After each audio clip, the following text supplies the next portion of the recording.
चुप रहना मतलब आप खुद की फिजिकल एनर्जी को सेव कर रहे हो, और जब फिजिकल एनर्जी को सेव कर, क्योंकि बोलने में बहुत एनर्जी लगती है दोस्त, because if you want to create some significance follow the silence. खैर, लगे कि जिंदगी में कुछ नहीं कर सकते हो, दिन चुप हो जाइए, आंखें बंद कर लीजिए, अदम्य शक्ति महसूस होगी, ईश्वर महसूस होगा, और फिर से आपकी जिंदगी में वो शक्ति आएगी जो आपको सब कुछ करने के काबिल बना देगी। साइलेंस जब आप फॉलो करते हैं तो आपकी बॉडी में उन सेल्स में रीजनरेशन होने लगता है जो आपकी मेमोरी के लिए और कॉन्सेप्चुअल अंडरस्टैंडिंग के लिए जिम्मेदार है। आप महसूस करेंगे जैसे आप 10, 15, 20 दिन साइलेंस को फॉलो करते हैं, आपकी मेमोरी में ड्रास्टिक परिवर्तन आना शुरू हो जाएगा। चाहते हो कि आप जिंदगी में एक सिग्निफिकेंट चेंज लाओ, अगर आप चाहते हो कि आपका दिमाग काम करना, क्योंकि जब तक मुंह बंद नहीं होगा दिमाग काम करेगा ही नहीं।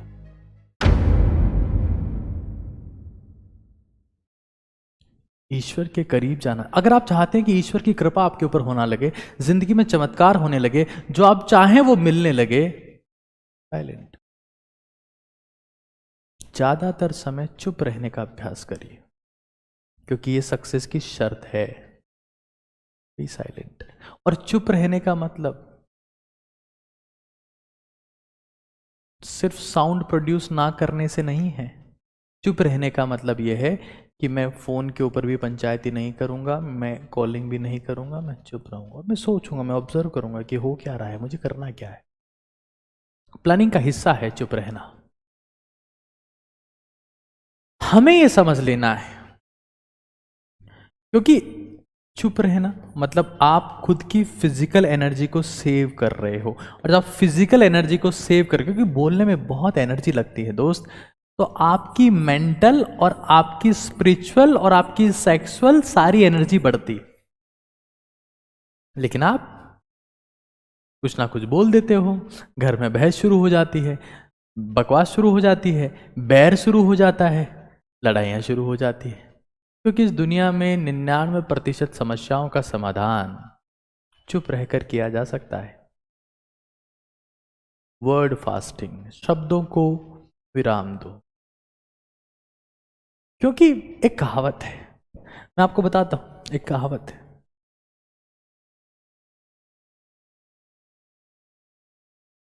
मैं कोशिश करता हूं कि मैं आपके सामने समय से ला पाऊं, हालांकि मैं ऐसा नहीं कर पाता हूं, फिर भी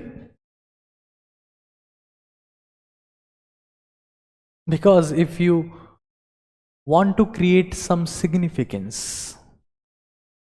फॉलो द साइलेंस। खैर, ये देखिए, ये तू स्वत्सर पुण्यम नित्यम मोनेन भुजन्ते, मतलब समझते हैं, संस्कृत है, देवों की भाषा है, हम इंसान हैं, अभ्यास कर रहे हैं उनके जैसे होने का।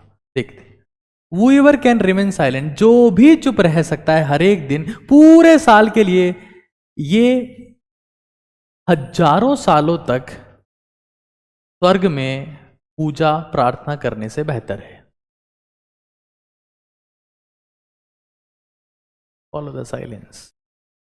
Have a smile on your face, but be silence. Because if you really want to make sense, if you really want to create the significance, if you really want to show your presence, follow the silence. क्योंकि यही ईश्वर की भाषा है, मौन और मुस्कुराहट। और ये आंखें बंद करने के बाद अपने आप आने लगता है। जैसे आप आंखें और मुंह बंद करते हैं, अपने आप स्माइल आने लगती है, अपने आप खुशी होने लगती है, अपने आप आपको लगता है कि पता नहीं मुझे क्या मिल गया है। आप आंखें बंद करेंगे, आपकी जिंदगी में जो अंधेरा आएगा, आपकी आंखों के सामने जो अंधेरा आएगा, वो आपकी लाइफ को हमेशा के लिए रोशनी से भर देगा। आंखों को और मुंह को बंद करो, मन को शक्तिशाली करो। मन तभी शक्तिशाली होता है जब आप ऊर्जा को खराब करना, वेस्ट करना बंद कर देते हो।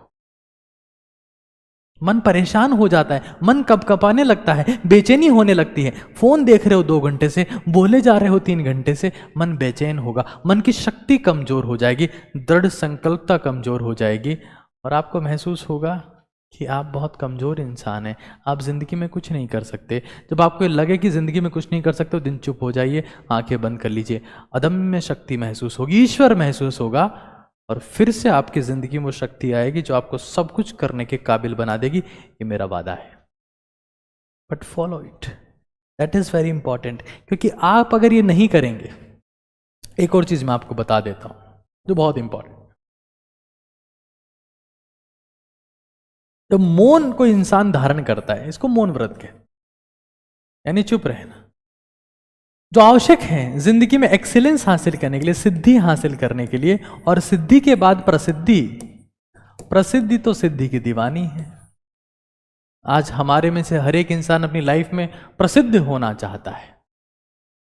प्रसिद्ध होने की शर्त है सिद्धि, और सिद्धि की शर्त है मौन, क्योंकि मौन से मन शक्तिशाली होता है, और जब मन शक्तिशाली होता है तो एक दिशा में काम करता है, वन पॉइंटेडनेस, एकाग्र हो जाता है, और एकाग्र मन ही चमत्कार करता है। इस दुनिया पर आप जितने भी चमत्कार देखते हैं, आपको लगता है कि ये कैसे हुआ, वो ताकतवर और एकाग्र मन का परिणाम है। एक बहुत सिंपल सा एग्जांपल लेते हैं। हमारे देश में कई महान क्रिकेटर पैदा हुए हैं, उसमें से एक MS धोनी भी है। इस इंसान का मुझे सम्मान करना चाहिए। क्रिकेटिंग स्किल्स में ये इंसान बहुत सारे लोगों से बहुत पीछे, लेकिन फिर ये इंसान चुप रहता है। एक ऐसे खेल में जिसमें हर गेंद पर करोड़ों रिएक्शंस आते हैं, करोड़ों प्रतिक्रियाएं आती है, चुप रहता है। क्योंकि जब आप चुप रहते हैं तो ईश्वर आपके साथ होता है, आपका दिमाग आपके साथ होता है, आप कॉन्शियस होते हैं, और तब ईश्वर भी चाहता है कि आप जीते। और इसीलिए 2011 के वर्ल्ड कप में युवराज सिंह को कैंसर जैसी भयंकर बीमारी में खेलने की ताकत दी ईश्वर ने, क्योंकि ईश्वर धोनी के साथ में थे। Silence, when you follow the silence you become the winner, your brain start working. 2013 में रिसर्च पेपर पब्लिश हुआ, वो कहता है कि अगर आपको हिप्पोकैम्पल न्यूरोजेनेसिस करना है तो आपको साइलेंस को फॉलो करना पड़ेगा, क्योंकि साइलेंस जो आप फॉलो करते हैं तो आपकी बॉडी में उन सेल्स में रीजनरेशन होने लगता है जो आपकी मेमोरी के लिए और कॉन्सेप्चुअल अंडरस्टैंडिंग के लिए जिम्मेदार है। आप महसूस करेंगे जैसे आप 10, 15, 20 दिन साइलेंस को फॉलो करते हैं, आपकी मेमोरी में ड्रास्टिक परिवर्तन आना शुरू हो जाएगा। This is my promise. Bharat को अगर ओजस्वी, तेजस्वी, तपस्वी बनाना है, भौंकते हुए लोग नहीं चाहिए, शेर चाहिए। कि जो आप चुप रहते हैं तभी आपके बोलने का मतलब प्रूव होता है। दहाड़ने वाले लोग ही ओजस्वी, तेजस्वी, तपस्वी भारत बना सकते हैं, और दहाड़ वो ही सकता है जिसे खामोश रहना आता हो। हर वक्त बड़बड़ाने वाला इंसान कभी दहाड़ नहीं सकता दोस्त। दहाड़ने की शर्त है चुप रहना। अगर आप चाहते हो कि आप जिंदगी में एक सिग्निफिकेंट चेंज लाओ, अगर आप चाहते हो कि आपका दिमाग काम करना, क्योंकि जब तक मुंह बंद नहीं होगा दिमाग काम करेगा ही नहीं। मैं देखता हूं कई लोग बोले जा रहे हैं, बोले जा रहे हैं, देखे जा रहे हैं, देखे जा, खत्म हो गए। उनकी साइकोलॉजिकल और स्पिरिचुअल डेथ हो चुकी है। और जिस भी इंसान की साइकोलॉजिकल और स्पिरिचुअल डेथ हो गई, वो इंसान कभी ओजस्वी, तेजस्वी, तपस्वी बन नहीं सकता, जिंदगी में कुछ महान नहीं कर सकता। अरे खाना खाकर जीना कौन सी बड़ी बात है। भोजन, प्रजनन, उत्सर्जन तो कोई भी कर लेता है दोस्त, जानवर भी करता है। भोजन, प्रजनन, उत्सर्जन कौन सी बड़ी बात है। लेकिन जिसका मन शक्तिशाली होगा, जिसका विचारों के ऊपर कंट्रोल होगा, जिसका मुंह बंद रहेगा, जिसकी आंखें बंद रहेगी, वो कुछ सिग्निफिकेंट काम करके दिखाएगा, कुछ नया काम करके दिखाएगा, वो नई सोच के साथ में आगे बढ़ेगा, वो ओजस्वी, तेजस्वी, तपस्वी बनेगा।